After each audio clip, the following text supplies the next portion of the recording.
മുഅ്മിനീൻ. ഉമർ ഇബ്നുൽ ഖത്താബ് ആ കൊലയാളിക്ക് നമ്മൾ മാപ്പ് കൊടുത്തു, അയാളെ കൊല്ലണ്ട. ഉമർ റളിയല്ലാഹു അൻഹു ചോദിച്ചു, എന്തേ മാപ്പ് കൊടുക്കാൻ കാരണം? അവര് പറഞ്ഞു, ഖശീനായുഖാല, ഞങ്ങളും ഭയപ്പെടുകയാണ്, ആളുകളൊക്കെ പറയൂലേ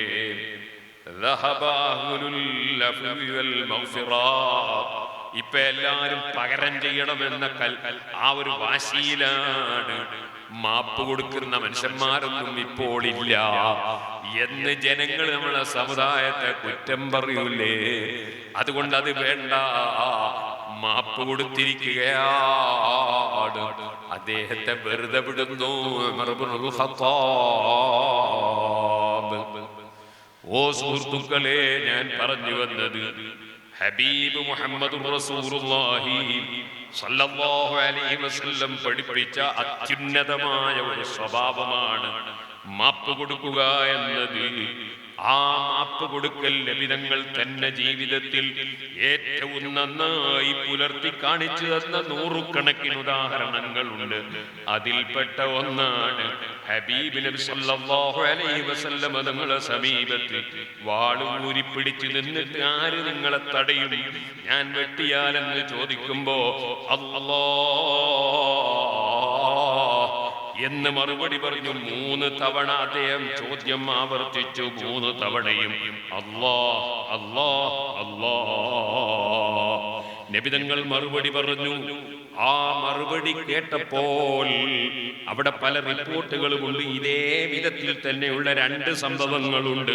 ഒന്ന് ദഅസൂറിന്റെ സംഭവമുണ്ട്, മറ്റൊന്ന് ഉവൈറിസ് ബിൻ ഹാരിസിന്റെ സംഭവമുണ്ട്.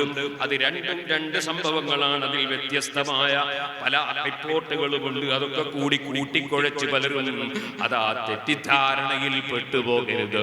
ഇപ്പോൾ ഞാനത് വിശദമായി പറയുന്നില്ല. ഏതായാലും ആ ഹദീസിന്റെ അവസാന ഭാഗത്ത് നമുക്ക് കാണാം, വലം യുആഖിബുഹു. സഹീഹുൽ ബുഖാരിയിൽ തന്നെ നമുക്ക് കാണാം, വലം യുആഖിബുഹു. ആ വാളും ഊരിപ്പിടിച്ചു വന്ന് നബിതങ്ങളെ ഭീഷണിപ്പെടുത്തിയ മനുഷ്യൻ, അദ്ദേഹത്തിന്റെ കയ്യിൽ നിന്ന് വാള് നിലത്ത് വീണുപോയി. ഒരു പക്ഷേ ജിബ്രീൽ അലൈഹിസ്സലാം നെഞ്ഞിന് തട്ടി, അദ്ദേഹം മറിഞ്ഞു വീണിട്ടാകാം. ഹബീബ് നബിതങ്ങളൊന്നും ചെയ്തിട്ടാണെന്ന് അവിടെ കാണുന്നില്ല. ഏതായിരുന്നാലും ശരി, അദ്ദേഹത്തിന്റെ കയ്യിൽ നിന്ന് വാള് വീണപ്പോൾ നബിതങ്ങൾ ആ വാളിങ്ങോട്ട് എടുത്തു. എന്നിട്ട്, നിന്നെ ഇപ്പോൾ ആര് തടയും, ഞാൻ വെട്ടിയാൽ എന്നെ ആര് തടയും എന്ന് ചോദിച്ചപ്പോൾ, കുൻ ഖൈറ ആഖിദ്, ഈ വാള് പിടിച്ചവരിൽ ഏറ്റവും ഉത്തമരായി നിങ്ങളാകണമെന്ന് പറഞ്ഞതായി ബുഖാരിയിലല്ലെങ്കിലും മറ്റ് ചില റിപ്പോർട്ടുകളിൽ കാണാം. ഹബീബ് നബി സല്ലല്ലാഹു അലൈഹി വസല്ലം തങ്ങളുടെ കാരുണ്യം നോക്കണം. നബിതങ്ങൾ അദ്ദേഹത്തോട് ചോദിക്കുന്നു, അശ്ഹദു അല്ലാ ഇലാഹ ഇല്ലല്ലാഹ് വ അന്നി റസൂലുള്ളാഹ്. നബിതങ്ങൾ സ്വർഗത്തിൽ കടത്താൻ വേണ്ടി വന്ന നേതാവാണ്. എല്ലാവരെയും സ്വർഗത്തിലെത്തിക്കലാണ് അവിടുത്തെ അധ്വാനം, അതിനുവേണ്ടിയുള്ള അധ്വാനമാണ്. അവിടുന്ന് ചെയ്ത എല്ലാ പ്രവർത്തനങ്ങളും ജനങ്ങളെ സ്വർഗത്തിലെത്തിക്കാനാണ്. അങ്ങനെ സ്വർഗത്തിലെത്തിക്കുമ്പോൾ എന്നിലേക്ക് വാള് ചൂണ്ടിയ, എന്നെ വെട്ടാൻ വാള് ചൂണ്ടിയ മനുഷ്യരെയും സ്വർഗത്തിലെത്തിക്കണമെന്നാണ് നബിതങ്ങൾ ചിന്തിക്കുന്നത്. അതൊരു വല്ലാത്ത കാരുണ്യമല്ലേ? അവിടുന്ന് ചോദിക്കുന്നു, അശ്ഹദു അല്ലാ ഇലാഹ ഇല്ലല്ലാഹ് വ അന്നി റസൂലുള്ളാഹ്. എന്താണ് നിങ്ങൾ സ്റ്റേജിൽ ഇങ്ങനെ കളിച്ച ആൾക്കാർ ശ്രദ്ധിക്കുക, എന്റെ വേദ വെക്കില്ല. അശ്ഹദു അല്ലാ ഇലാഹ ഇല്ലല്ലാഹ് വ അന്നി റസൂലുള്ളാഹ്. നിങ്ങൾ ഷഹാദത്ത് കലിമ ചൊല്ലിയിട്ട് സ്വർഗത്തിലേക്ക് മെമ്പർഷിപ്പ് എടുക്കുമോ? സ്വർഗത്തിന്റെ മെമ്പർഷിപ്പാണത്. ആ മെമ്പർഷിപ്പ് എടുക്കുമോ എന്നാ ചോദിക്കുന്നത്. എന്നെ പെട്ടാൻ വന്ന ആളല്ലേ, അയാൾ നരകത്തിൽ കിടന്നോട്ടെ എന്നല്ല നബിതങ്ങൾ ചിന്തിക്കുന്നത്. എന്നിലേക്ക് വാള് പൊക്കിയ ആളല്ലേ, അയാൾ നരകത്തിൽ കിടക്കട്ടെ എന്നല്ല ചിന്തിക്കുന്നത്. അദ്ദേഹത്തെ സ്വർഗത്തിലെത്തിക്കാൻ എങ്ങനെ കഴിയുമെന്നാണ് ചിന്തിക്കുന്നത്. ഇതൊരു വല്ലാത്ത കാരുണ്യത്തിന്റെ മനസ്സല്ലേ? റഹ്മത്തുൽ ലിൽ ആലമീൻ.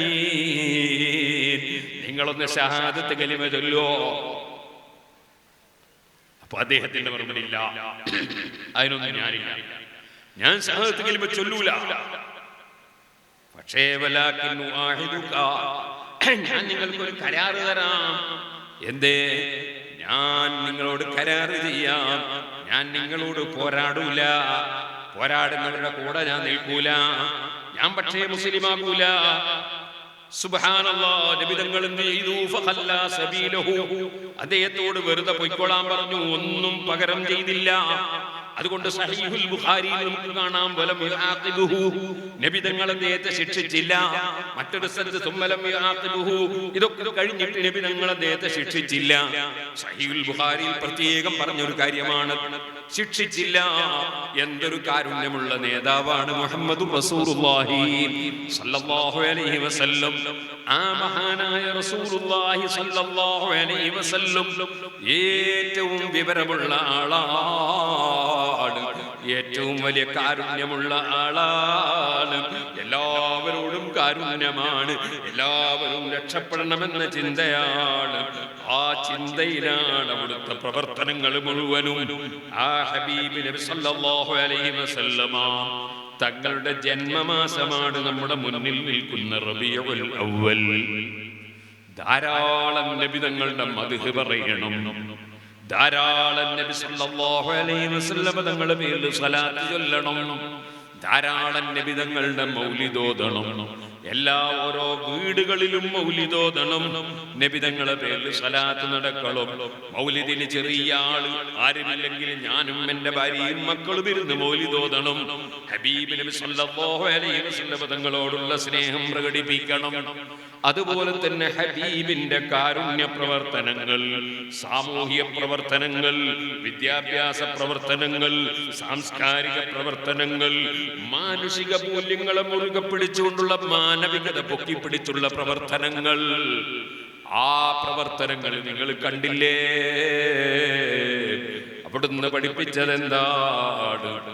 ഏതൊരു പച്ചയായ കരലുണ്ടോ അവിടെയെല്ലാം പ്രതിഫലമുണ്ട്. എവിടെയാണ് ആ ഹദീസ് വന്നത്? സുബ്ഹാനല്ലാഹ്. വെറും ഐനുൻ നജസായ നായ, ആ നായക്ക് വെള്ളം ആവശ്യമുണ്ടെന്ന് മനസ്സിലാക്കി നായക്കൊരാള് വെള്ളം കൊടുത്തതിനാൽ അദ്ദേഹത്തിന്റെ ദോഷങ്ങൾ പൊറുക്കപ്പെട്ടു പോയി, സ്വർഗത്തിന് കാരണമായി എന്ന വിഷയം പറയുമ്പോ നായക്ക് എന്തെങ്കിലും ചെയ്തു കൊടുത്താൽ പ്രതിഫലം കിട്ടോ എന്ന് ചോദിക്കുമ്പോ പറഞ്ഞതാണ്, പച്ചയായ കരളുള്ള ഏത് ജീവിക്ക് എന്ത് നല്ലത് ചെയ്തു കൊടുത്താലും അതിന് പ്രതിഫലമുണ്ട്. ഈ ഹദീസല്ലേ സഹോദരന്മാരെ അമുസ്ലിമീങ്ങൾക്ക് നമ്മൾ ധർമ്മം ചെയ്താൽ പ്രതിഫലം കിട്ടുമോ? പ്രത്യേകിച്ചും ഹർബിയായ അമുസ്ലിമിന് നമ്മൾ ധർമ്മം ചെയ്താൽ കൂലി കിട്ടുമോ?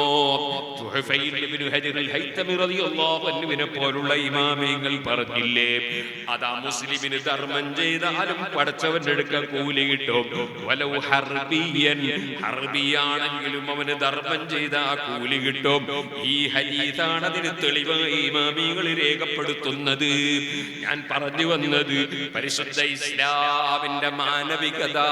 ഇസ്ലാമിൽ വർഗീയതയില്ല, ഇസ്ലാമിൽ ശത്രുതയില്ല, ഇസ്ലാമിൽ അഹങ്കാരമില്ല, അനീതിയില്ല. ഇസ്ലാം നീതിയുടെ മതമാണ്. അതുകൊണ്ടല്ലേ എല്ലാ വെള്ളിയാഴ്ചയും നിങ്ങൾ കേൾക്കുന്നു, അതേ ഇന്നല്ലാഹ യഅ്മുറു ബിൽ അദ്ൽ, അല്ലാഹു തആല നീതി കൊണ്ട് കൽപ്പിക്കുന്നു, നീതി കൊണ്ട് കൽപ്പിക്കുന്നു. സുബ്ഹാനല്ലാഹ്. നീതി. ഞങ്ങൾ കേരളത്തിൽ കണ്ണൂർ ജില്ലയിലെ പാനൂർ മേഖല, സുബ്ഹാനല്ലാഹ്, അവിടെ ചിലപ്പോ ഒരു പാർട്ടിയിൽപ്പെട്ട ഒരാളെ വേറൊരു പാർട്ടിയിൽപ്പെട്ടവർ കൊല്ലും. കൊന്നതാരെ? ഒരു ഉദാഹരണം പറയാണ്. കൊന്നതാരെ? കൊന്നത് എ എന്ന് പറയുന്ന ആളാണ്. ആരാ കൊന്നത്? ബി പാർട്ടിയിൽപ്പെട്ട ആള്. എ പാർട്ടിയിൽപ്പെട്ടവനെ കൊന്നു. എ പാർട്ടിയിൽപ്പെട്ട ആരെയാ കൊന്നത്? എ പാർട്ടിയിൽപ്പെട്ട കെ, അയാളെ കൊന്നത് കെ. അതിന് ബി പാർട്ടിയിൽപ്പെട്ട എച്ചിനെ പോയിട്ട് കൊല്ലുക, അല്ലെങ്കിൽ സെറ്റിനെ പോയി കൊല്ലുക എന്ന് പറഞ്ഞാൽ കൊന്നവനല്ല, വേറൊരുത്തനെ. പരിശുദ്ധ ഇസ്ലാമിൽ അത് പറ്റുമോ? കൊല്ലാത്ത വേറൊരുത്തരെ പകരം കൊല്ലാൻ പറ്റും. അത് തന്നെ കൊല്ലണമെങ്കിൽ കോടതിയിൽ ഹാജരാക്കി കോടതി വിധിച്ചിട്ടേ കൊല്ലാൻ പറ്റുള്ളൂ എന്നാണ് ഫത്ഹുൽ മുഈനിൽ പറഞ്ഞത്. അങ്ങനെ ത്വഫേ പറഞ്ഞത്, അങ്ങനെ എല്ലാ കിതാബിലും പറഞ്ഞത്. ഏതോ ഒരുത്തൻ മറ്റേതോ ഒരുത്തനെ കൊന്നതിന് വേറെ ഏതോ ഒരുത്തനെ പകരം കൊല്ലുക, അത് നീതിയാണോ? പരിശുദ്ധ ഖുർആൻ എന്താ പറഞ്ഞത്? ലാ യജ്രിമന്നകും സനആനു ഖൗമിൻ അലാ അല്ലാ തഅദിലു. നിങ്ങളൊരു വിഭാഗത്തോടുള്ള വിദ്വേഷം കൊണ്ട് അനീതി പ്രവർത്തിക്കരുതേ. കൊന്നവനെ അല്ലാത്ത വേറെ ഒരാളെ പകരം കൊല്ലാൻ ഇസ്ലാം അനുവദിക്കൂല. അത് പച്ച ഹറാമാണ്, തെറ്റാണ്. ഓ സുഹൃത്തുക്കളെ, ഇസ്ലാമിക ശരീഅത്ത് ثم جعلناك على شريعة من الأمر